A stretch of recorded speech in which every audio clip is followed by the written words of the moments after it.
Almost everything has gone digital during this pandemic. And for many people who do business and make transactions, it is just a dial or a swipe away. But security is the most important thing. VKey, a software-based digital security firm based in Singapore, found out most apps used for mobile authentication have serious vulnerabilities, even if hardware security is used. Let's make sense of it all with VKey's Chief Technology Officer, Chiang Kai Er. He joins us now from Singapore. Thank you so much for joining us, Mr. Er. How did your research team uncover this critical design flaw in mobile authentication apps used by Google, Microsoft, and many banks? Well, as a mobile security company, our security research team actively looks for mobile-related security vulnerabilities on an ongoing basis. In this case, we are looking at how our technology can complement the security of key store and keychain, which are provided by Google and Apple respectively in Android and iOS. We were surprised by what we discovered, as we did not have to reverse engineer any of the apps. Right. All we did was looking into how a malware app may be able to access the key store and keychain entries of an authentication app, and we discovered that it's actually possible, even if hardware-based protection is used, such as the secure enclave in iPhones. And this is really a very serious issue, Mr. Er, because many of us use our smartphones, use our credit cards, and it all needs mobile authentication. Has this flaw already been discovered and infiltrated by hackers? Well, it may not be exposed to hackers yet, okay, but it's difficult to tell whether anyone is actually using the flaw.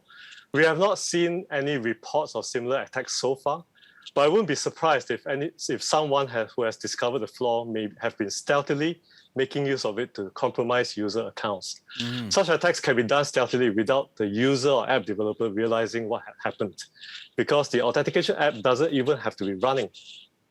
And you have mentioned specifically the likes of Google and Apple and many global banks. Have you spoken to them? Have they done anything to fix it? Have they addressed it at all? Because many of us, not only myself, but millions and hundreds of millions of people use these mobile applications. Well, as a responsible security research team, we have contacted Google and Apple quite a while ago, since the root cause of the flaw lies with key store and keychain. Google and Apple responded that they were ultimately not responsible for what users do to their phones. Apple, in particular, noted that this issue primarily affects jailbroken phones, which they could not be held liable for. This is essentially similar to the position that gun manufacturers have taken when dealing with gun-related deaths. In fact, the trust gap flaw that we have discovered does not only affect authentication apps, it affects any app that has misplaced trust on the security of key store and keychain. But isn't this anticipated, Mr. Er, that these problems will arise? Because you also do mobile authentication software for applications. What makes you think that your own mobile authentication app also has a flaw? Because this is all done by humans. Yeah, so indeed, there has been a general move towards using mobile phone for two-factor authentication or 2FA. People assume that it will be secure as long as they use 2FA. But only recently do people realize that not all 2FA are the same.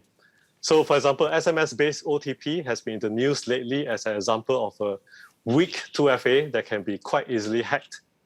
Now with the trust gap flaw, many users of app-based 2FA will be caught by surprise, indeed, when they discover that their accounts can be compromised too.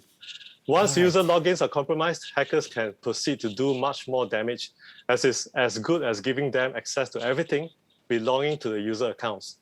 For an organization, it may take only one user's compromised app to potentially hack an entire system. And briefly, Mr. Er, at this point, what can businesses, governments, and end users like you and me do to mitigate this? Well, the usual advice of not rooting or jailbreaking your phone still applies.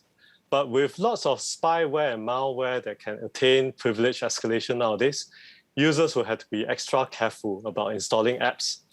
I will also urge organizations that use apps that rely on Keystone and Keychain to apply additional layers of security. Well, thank you so much for your insights and for sharing with us the vulnerabilities of mobile app authentication. VK's Chief Technology Officer, Chiang Kai Er, joining us from Singapore.